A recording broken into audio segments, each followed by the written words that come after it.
It was spring term at school. Everyone was so excited for the summer holidays. It was the time of school where things kind of wound down before the holidays started, and the kids were able to wear their own clothes and bring in toys to play with, and maybe even bring in some cookies for the teacher and share out with the class. It was a Thursday, and all the kids were so excited. One more day, and then it's the summer holidays. Now the teacher stood up at the front of the class and she said, "Now tomorrow, as a special treat, I would like 3 of you to bring in your pets." The children looked around at each other. They were so excited. Children were shouting out, "Can I bring in my bunny? Can I bring in my dog? Maybe you can all come and see my fish." Now, some of the children had pets, but some didn't. Jeremy, he was a kid that had just moved from Europe to America, and he didn't have any pets. His family thought it was unwise to have an animal when you travelled so much. It was unfair on the animal, plus the veterinary bills would have been ridiculous. So he kept his hands by his side and decided not to participate in this fun event for the last day of school. But the teacher looked at him, knowing full well that he didn't have a pet and that he'd just moved from Europe. "Jeremy, would you like to bring in your animal tomorrow?" Jeremy looked at the teacher in disbelief. He couldn't believe that he was the one chosen. She knew that he didn't have a pet. He felt so embarrassed in front of his classmates. What on earth was he going to do? And the teacher looked at him, and then she smiled, and she said, "I'm sure you can do it." Now Jeremy said, "Well, there is this pet shop on the way home from school. Maybe I could pop in and, I don't know, buy a goldfish or a hamster that I can leave with my best friend Jackson when I leave. Something that's not too hard to look after, but would be fun to bring into school the next day." And so he looked at the teacher and he said, "Do you know what, Miss Treemanshire? I will take on this challenge, please. I will bring in an animal to school tomorrow." And everyone cheered and they said, "Go on, Jeremy. We're so excited to see your pet." Jeremy smiled, he laughed and walked outside of the classroom, and then it dawned on him, what on earth am I going to do? I don't have a pet. I'm going to have to go to this pet shop right away. So he ran to the pet shop. He didn't even take his school bag. He was desperate to get there. And he got to the pet shop. And there was a man there, big handlebar mustache, and he said, "Hello, how may I help you today?" And Jeremy looked at him and said, "I am looking for a pet that doesn't need much maintenance and that I can show my school tomorrow, and maybe I can give to a friend and it won't be too much hassle for them afterwards because I live in Europe and I don't need the responsibility of having a pet at this time." And the man looked at him. He wisped his fingers through his handlebar mustache and he said, "I believe I have the perfect thing. You, my boy, have you ever owned a monkey?" Jeremy said, "I don't think you fully understand what I'm getting at here. I need a low-maintenance animal to simply take into school. A monkey sounds like an absolute nightmare." "Ah, wispy wizard. Listen to me. This monkey is different. This monkey was bred by me." And Jeremy said, "Wow. So he's like a super posh monkey with a mustache?" And the man said, "No, he's a monkey, but he's very, very, very well behaved, and he'll do anything that you want." So he said, "Okay, well, let's give it a go. Where is this monkey?" And he said, "He will be delivered to you at 7 a.m. tomorrow morning. Be ready by your front door. You must have a banana in your hand. This will feed him and entice him and let him know that you will be taking care of him for the day." The next morning came. Jeremy came down the stairs. He grabbed a banana from the fruit bowl in the kitchen. He opened the door, and there he was, a monkey in a full 3-piece suit with a suitcase and a hat.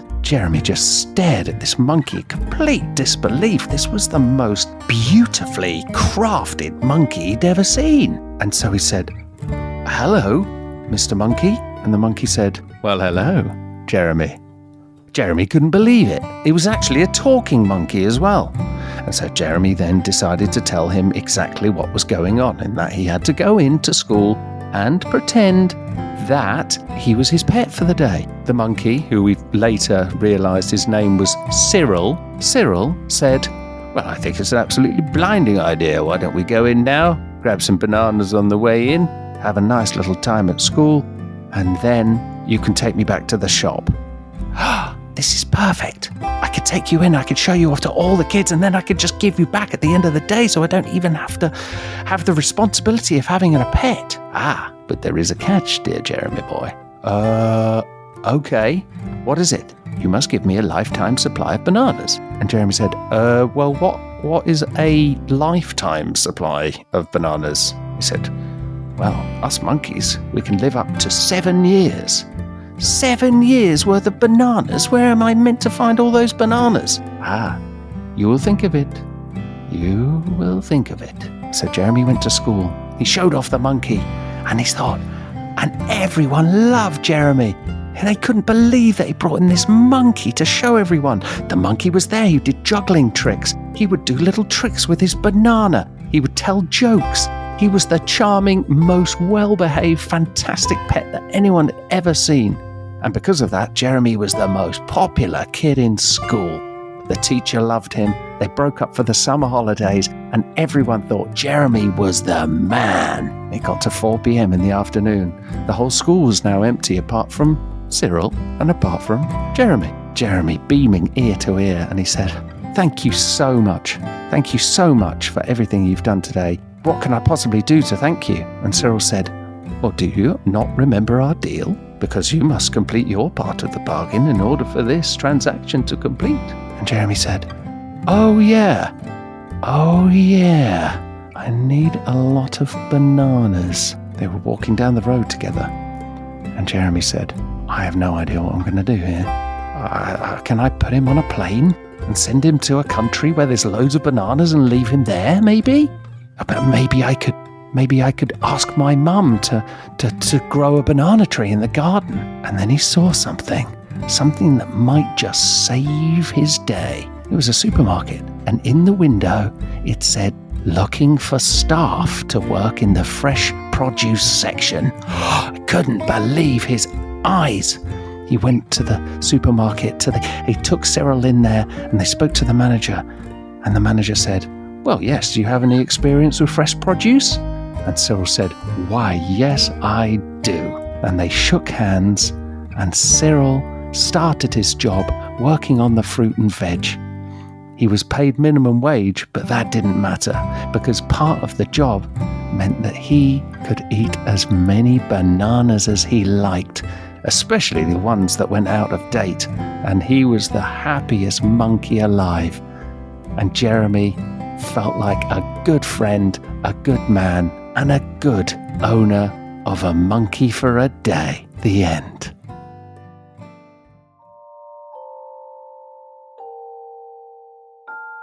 Long ago, there was a kid named Jacob, and Jacob was an 8-year-old boy who lived in San Jose, California. San Jose, California is in Northern California. It's actually the 3rd biggest city in California. And most people don't know that because they always think of Los Angeles, San Francisco. Los Angeles is big, but San Jose is almost as big, just not bigger than San Diego. It's San Diego, Los Angeles, and then San Jose, or maybe the other way around. But either way, Jacob was from San Jose, and his dad worked nights at a place called Tunes. And when you hear the word Tunes, you think of like cartoons, but it wasn't a cartoon place. Tunes was a bar, and his dad used to work there. And he would come home late at night after closing the bar, and he would come to Jacob's room. And no matter what time he came home, Jacob was waiting for his dad to get home and tell him a story. And his dad would come in and sit down next to his bed and tell him a story. And usually the stories would be about things that happened at the bar, right? And not the craziest things that happened at the bar, just the funny things that happened at the bar. Like a guy was sitting down on the stool and the stool broke, and so the guy fell over and everybody in the bar laughed. Or the time when the pour spout broke on the beer and it sprayed everywhere, and everybody working behind the bar was just drenched. And they had to close the bar down and go home and start over for the next day. But Jacob really loved these stories. And this went on for years. Even when he got to be 15, 16 years old, he would wait for his dad to come home. His dad would come home and they would talk about their night. And it wouldn't just be the funny stories anymore. Now the dad would just tell him about everything that was going on in his daily life and how he saw the world. And Jacob noticed something about his dad. He hadn't shaved since he was 8 years old. And Jacob wondered about that. Why isn't my dad shaved or doing anything with his face? He never said anything. He just kept it to himself. And so time kept going on. Now Jacob was 21 years old. He didn't live in his dad's house anymore, but every Sunday they would get together and they would talk about the world. And now, since Jacob was 21, he had a job as well. He was going to school, and he was going to a school called West Valley College in San Jose, the third biggest city in California. But when he worked at a radio store. A radio store is where they basically sell radios and all kind of radios. They had FM radios, they had CB radios, they had all kinds of radios for people to buy for their trucks, for their shops, for their businesses. And Jacob became an expert radio salesman. And one day his dad came into his shop, and this is at 21. And by now his dad's facial hair was all the way down to his stomach. And he looked like ZZ Top. If you don't know ZZ Top, Google it. And so his dad comes in and he says, "Oh, wow, I love all these radios. Which one would be the best one for me to put in the house so I could listen to the baseball games at night?" Jacob went down the aisle and he found this great radio. It was a silver radio with brass knobs and a big red button in the middle. And so he picked it up and showed it to his dad. And his dad said, "This is the best radio possible. I think I want this one. How much is it?" Jacob said it was $150. "But since I work here, I get a discount, so it's 30% off." And I can't do the math right now, but it was less than $150.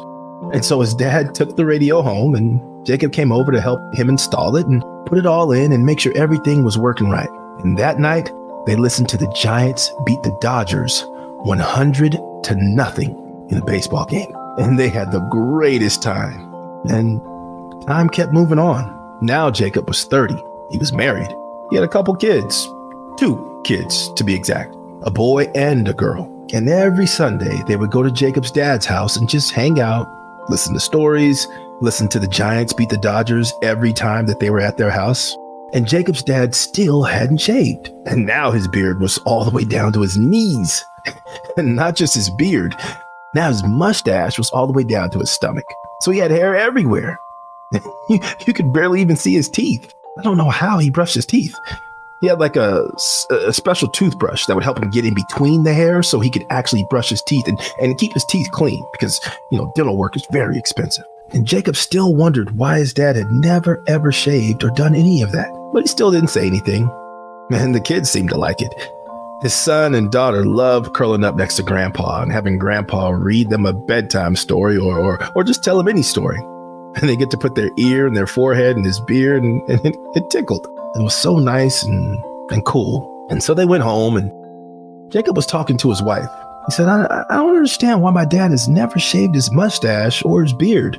So he went to bed, and time went on. Now, Jacob was 40, and his dad was a lot older. His dad was 75 years old, still hadn't shaved. Jacob went to his house on a Sunday by himself. His wife and kids, they were out visiting schools because his son was going to college now, and they were visiting, colleges. But Jacob still had this ritual that he had to go see his dad every Sunday. So he went to go hang out with his dad, and finally Jacob decided, I'm going to ask my dad why he's never ever shaved his beard or mustache. And Jacob's dad smiled. He laughed a little bit and said, I stopped shaving because I lost my favorite razor blades. I had this one set that I got from your mother as a gift when I was 21 years old, and I lost it. And so when I lost it, I just never wanted to shave with anything else. And so that's why I've just kept growing it and growing it and growing it. And Jacob thought to himself, I have a pair of razor blades that I found on the floor in my dad's bathroom years ago. And I just kept them because I thought it was pretty cool. They looked really cool. Yeah, they were shiny, they were silver. And I thought one day I might want to use this. And so Jacob went home, he came back and brought the razor blade. And it was the gift that his mom had given his dad that Jacob had been using to shave his mustache and his beard this whole time. So Jacob and his dad had a great laugh about it. And then Jacob helped shave his dad's beard and mustache for the first time in, I can't do the math. I want to say it's about 32 years. And then this became the thing that they did every Sunday. Jacob would come over and help his dad shave, and they would shave together because now they had a special razor blade that they shared, and they loved it. The end. Once upon a time, there was a farmer named Ronald. And Ronald was a very hardworking farmer. He had a wife named Margaret, and he had so many kids he didn't even remember their names, so I'm not even going to get into their names. But he had a lot of kids, and he and Margaret worked very hard. They were corn farmers in the Midwest, and the last few corn harvesting seasons hadn't been great. They hadn't had the rain that they were hoping for, that they expected. It was unusually dry, it was hot, and their corn yield was much lower. The corn cobs were not growing as tall. They would take them to market, and they wouldn't get much for the corn, and so they were struggling. And Ronald and Margie, because he called her Margie for short, Ronald and Margie were so frustrated, and they were losing money, and there were repairs they needed to do to the farm, and they had a lot of kids to feed. And he was ready to throw in the towel. And kids, if you don't know what that means ready to give up. He was depressed, he was angry, and he felt like a failure, he felt like he needed to provide for his family, and he didn't know what to do. And Margie was an amazing wife, and she was a farmer in her own right. I mean, she did everything right by his side. I mean, she was practically his business partner, and they worked the fields together. They did everything. And she said, you know what, Ronald, I understand that you're stressed out. I'm stressed out. But she was handling it a little bit better than he was spinning out. He was really spinning out, and she was a great sounding board for him. And she said, I think you should take a road trip and just clear your head. The farm will be here when you get back. This is a time where I can handle things on the home front. I'm very capable. Why don't you just take a week and find yourself? And maybe you'll discover an answer to all of our problems. So reluctantly, because Ronald didn't want to leave. He was a dedicated family man, loved his wife, and he hated the thought of, setting off on his own. But he ultimately agreed, and so he set off in his Oldsmobile down the road. After he left, Margie sat with her kids, and she said, all right, guys, we are going to fix this place up. We are going to get everything going the way it needs to go, and I'm going to need everybody's help. And they said, okay, no problem. So they all went off to go take care of whatever they needed to take care of. And Margie sat down and spoke to her goddess. And she said, Goddess, I need your help. Our land is not what it used to be. My husband is struggling. My children are healthy, but I want to keep them strong. And I know I can take care of this place, but I just need a little bit of help. And so they went to bed that night. And as they slept, this beautiful glow came over the land. And it was filled with nutrients and light and love in a way that we forget that the land needs love. And when they woke up in the morning, the land smelled different. The earth felt different on their feet. The kids were happier than they'd been in a while, and their breakfast tasted sweeter, and the pancakes were fluffier than they'd ever been. And Margie looked around, and all of a sudden she started to see all of the things that needed to change in order to continue to make their life on this farm. And so she pulled the corn from the field and decided that instead they were going to grow sunflowers. And she planted the entire field in sunflowers while Ronald was gone and taking a much-needed break for himself. And in her mind, she started to see that these sunflowers would not only provide color and beauty in the world, but sunflower seeds were also something that could be sold. And people love sunflower seeds. You know, you see people at baseball games and they got a mouthful of sunflower seeds, or they're on a road trip and they've got a mouthful of sunflower seeds and an open bag beside them. And so the kids got really excited too. And they all jumped in and they all started to help planting these sunflower seeds. And even though Ronald was gone for, maybe a couple of weeks, and it usually takes a lot longer for crops to grow, they started to see these sunflowers coming up very quickly. And they were beautiful. And they weren't just yellow, but they were blue and purple and orange and teal and all of these amazing colors that you never get to see in a sunflower. And meanwhile, on the road, Ronald had stopped to see his buddy Jimmy, who lived in Chicago. And Jimmy had gotten them tickets to see a Cubs game at Wrigley Field. And, Ronald had lived in the Midwest his whole life and loved baseball. Who doesn't love baseball? I mean, some people don't love baseball, but they just don't understand it, and we won't worry about that. But it's the greatest game ever. He got great tickets right behind the Cubs dugout.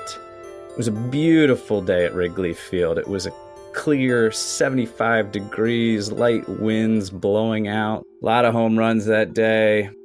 Cubs won. But the most important thing that happened that day was they were sitting in the stands. They were having a cold 24-ounce old style beer, which is a local Chicago beer, which is very delicious. I don't actually know if they serve it still at Wrigley, but they used to. And he was snacking on some sunflower seeds.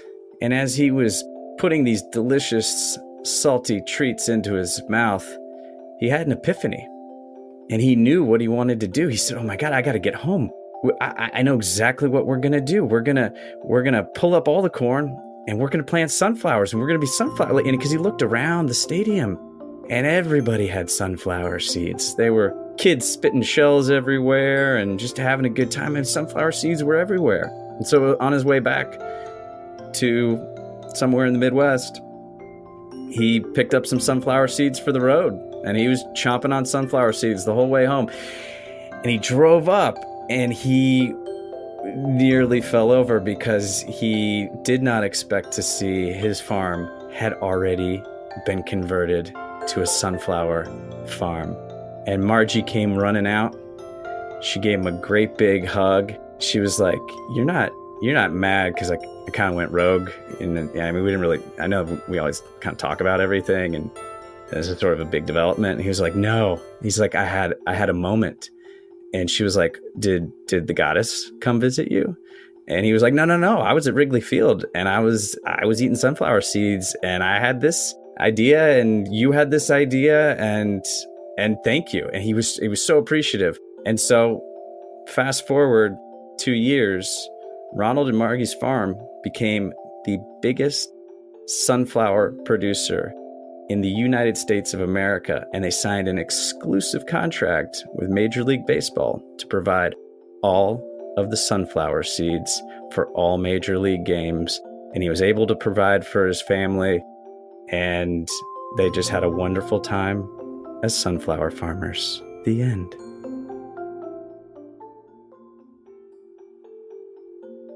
Once upon a time, there was a middle-aged guy named Dan. Dan always fancied himself as being pretty handy around the house. There was a lot he could do. He could do all the simple things. He could change light bulbs. He could fix broken doorknobs. He had some minor skills in woodworking, and he stayed away from electrician type stuff. He didn't want to get electrocuted, and his wife always knew there were certain boundaries to what he could do, and so she was always very, very helpful in reminding him of what he was capable of, even though he was a very capable guy. One day, Dan clogged his toilet, and he had some stomach discomfort, and he had clogged his toilet. So he did what any middle-aged man named Dan would do, and he plunged it, and it went down, and he felt like he had solved that problem. But in the middle of the night, he started hearing this gurgling coming from the toilet. And it was a very, very strange gurgling, one that he hadn't heard before. And he checked. Everything was clear. So he decided that the toilet, they had this toilet since they had moved into the house. He decided that he was going to replace the toilet. It was one of those old toilets, used a ton of water. He knew that there were some great toilets on the market, the ones with the dual flushing system for number 1 and number 2. And he was a conscientious guy. I mean, he was a composter. He had a compost bin, and he was very, very proud of his compost bin. So his heart was in the right place. And he was a thrifty guy. So he decided he was going to replace the toilet himself. So he watched some YouTube videos, and the next day he managed to pull the old toilet off. And I don't know if you know this, but when you do, there's just basically a hole in the ground. I mean, it's a pipe, right? And he saw the most curious thing in that hole. So inside of this hole was what could only be described as really a giant mouth.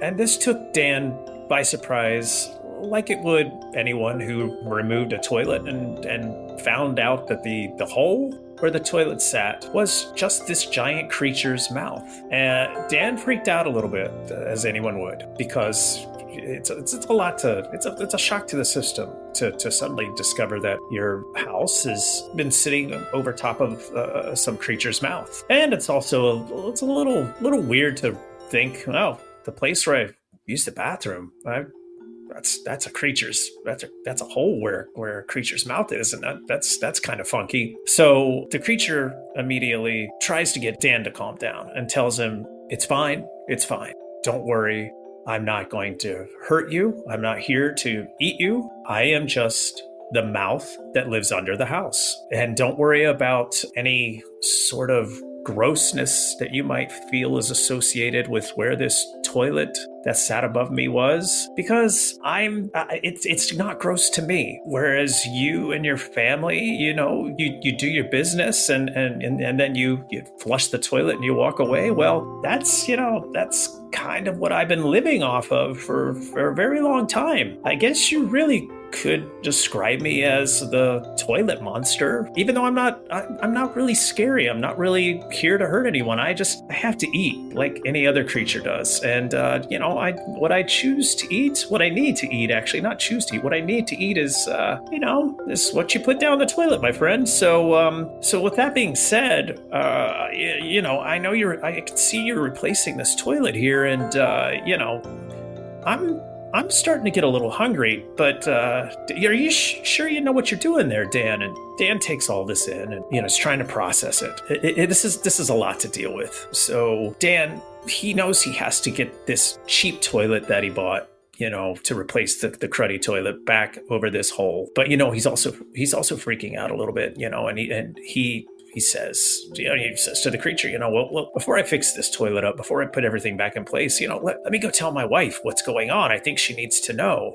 And the creature says, no, you can't do that. This has to be our secret. This is where I have lived for many a moon. You didn't know I was here before, and that didn't bother you. So, don't let it bother you now. Just put the toilet, in place, and, let's just keep things cool and kosher between us, and you keep doing your business and I'll keep doing mine.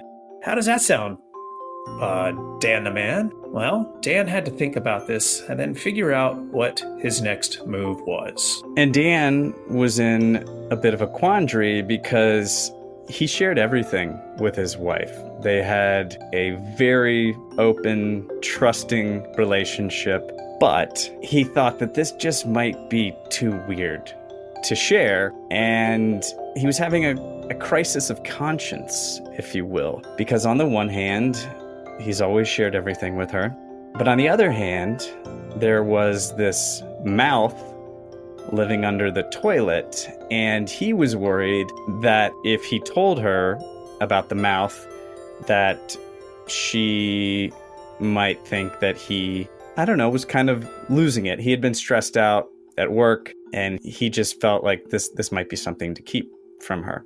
So he did, and he replaced the toilet immediately, and as he was putting the toilet over the hole and sealing it, the mouth gave him a mouth thumbs up, however that works, because it was a mouth that didn't have thumbs, but you can just use your imagination. It was maybe a nod of approval. It was a, hey, what's up, man? Thanks for being a good homeowner and giving me a new toilet, because he was appreciative of that. And so Dan just kind of kept it between him and the mouth for a while, until one day his wife was on the toilet, and Dan hadn't apparently done a very good job of sealing it. And, you have a wax ring that you have to put on, and it has to really get on there to seal everything out. Well, he'd kind of done a subpar job of sealing it, and she leaned over to grab the toilet paper, and the toilet tipped over. There was water everywhere, and she stood up, and there was the mouth, just like staring at her. And she was like, she freaked out. She didn't know what to do. So she screamed, and Dan came rushing in, and she looked at him. He looked at her. There's water all over the floor. There's broken porcelain, and they both looked down at the mouth. And he looked at her again, and he said, "Oh, that's okay, honey. That's just the mouth that lives under our toilet. We have a symbiotic relationship. He's not gonna hurt you." And the mouth said, "Yeah, lady, it's totally cool. Dan and I go way back, but if you can just put a new toilet on so we can keep this thing running, because this is our relationship, this is how it works, that would be awesome. I'm sorry I spooked you, but yeah, if we can just get back to normal, that'd be great." So she was just not processing this. She just left the room to try and calm down. She drank some water, and Dan put the toilet back on. Well, he got a new toilet. He had to, because this one was shattered. So Dan went out and he got a new toilet. He gave the mouth a thumbs up. And as he was doing that, she was standing in the doorway. She gave the mouth a thumbs up. She had finally kind of come to her senses and realized that this was sort of normal. And they went on with their days. And this time, Dan put a great seal on it. And occasionally when he was doing, work under the house, when he had to go under the crawl space, he'd see the mouth. He'd give him a thumbs up. The mouth would give him a thumbs up. He was like their little pet, and they had an awesome relationship with the mouth under the house. The end. There's a neighborhood in New York City. It's called Washington Heights. There's mainly people that are descendants of Dominican Republic immigrants and Puerto Rican immigrants. And oh my goodness, is that such a colorful neighborhood. There's so much dancing. There's so much food. Everybody is happy, and everyone it just seems like they're all family. Well, a little 9-year-old girl named Sophia was growing up in Washington Heights, and she had always admired the salsa dancers and all of their beautiful moves and how much fun they seemed to have as they were dancing. And that's all she wanted, was to be a salsa dancer when she grew up. But their family didn't have a ton of money, and the salsa costumes, well, they kind of cost a lot of money.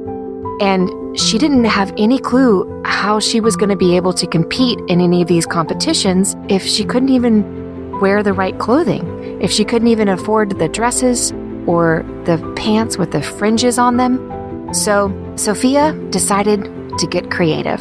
She did what she saw her mom do, which is figure it out. Figure out a way to make it work. Her mom was a really strong woman and always worked really hard for her kids, and so did her dad.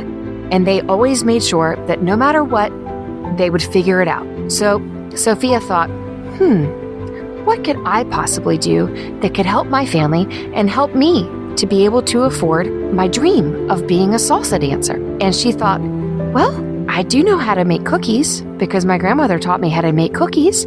So maybe I could just go downstairs to the little bodega and buy some flour and some sugar and some eggs and some chocolate chips, because what cookie should be sold without chocolate chips? So she went downstairs and she got all of the ingredients, and she came back upstairs and started baking these cookies. Well, she hadn't done it in a little while. So her first batch got so burned that, oh my goodness, they could be used as hockey pucks. Well, she certainly couldn't sell these. Nobody was going to buy those to help pay for her salsa dream. But Sophia decided, you know what? I can't give up. Just because I didn't succeed the first time doesn't mean that I'm not ever going to succeed. So she tried again. The second batch was a little better, but she accidentally put way too much baking soda in them, so they kind of tasted like soap. So she said, okay, you know what? Let's try again. Because the only thing that you learn from is your failures. You don't really learn that much from when you succeed, because you don't have any lessons that you can take away. This third time that she sat in to make the cookies, she made sure that she was paying very close attention to every single thing that she was putting into that batter. She made sure that the flour was the right amount, the butter was the right amount, the eggs, the baking soda, the salt, because my goodness, you don't want salty cookies. And then those chocolate chips. She would put them into her hands and she would roll them around slowly so she would make sure that they were all the same size. And then she put them on the cookie sheet and put them in the oven. And oh my goodness, they turned out perfect.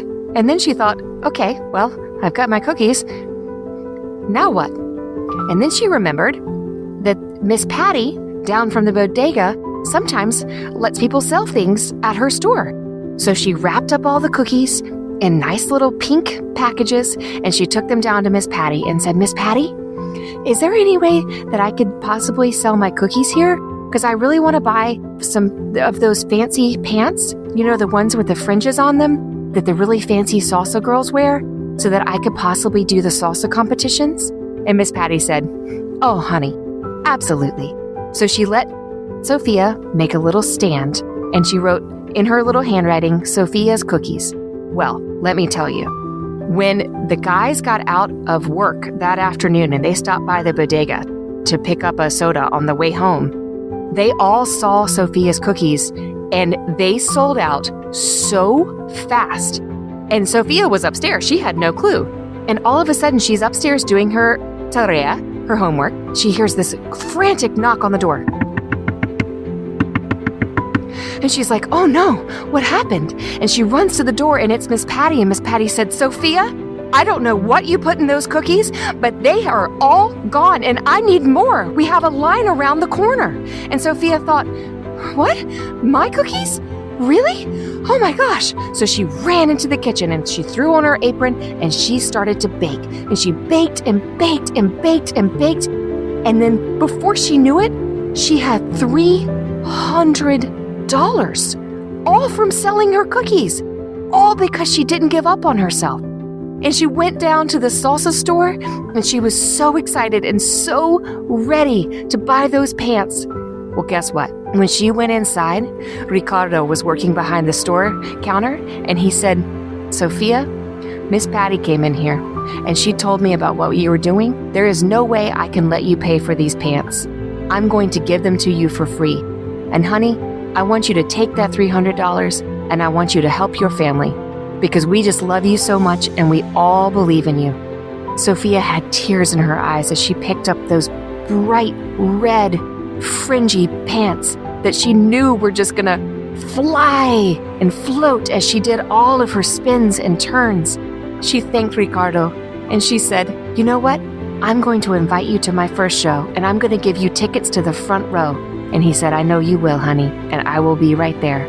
Sophia ran upstairs and she showed her mom and her dad, and then she gave them the $300 that she had earned with her hard work through selling her cookies. And they gave her a big hug. And they said, sweetheart, we just know that you are going to be successful at whatever you put your mind to, because you are so smart and you are so humble and you're so kind, and we cannot wait to support you in all of your dreams. So that night, as Sophia was getting ready to go to bed, she thought to herself, I don't want this to be over. I think I could help a lot of people through my cookies. And so she kept baking. She kept baking and baking and baking when she wasn't at salsa class, of course. And before she knew it, she had started a little cookie company. Sophia's salsa cookies, they don't actually have salsa on them, started to be a huge hit in Washington Heights. And the years led to years, and Sophia's salsa cookies took off. And she ended up having a cookie empire that helped so many families in Washington Heights and helped kids be able to pursue their dreams through the proceeds. Sophia had no idea that day when she set out to make her first batch of cookies just to buy a pair of pants that she was going to be able to help so many families and so many kids just by not giving up. The end.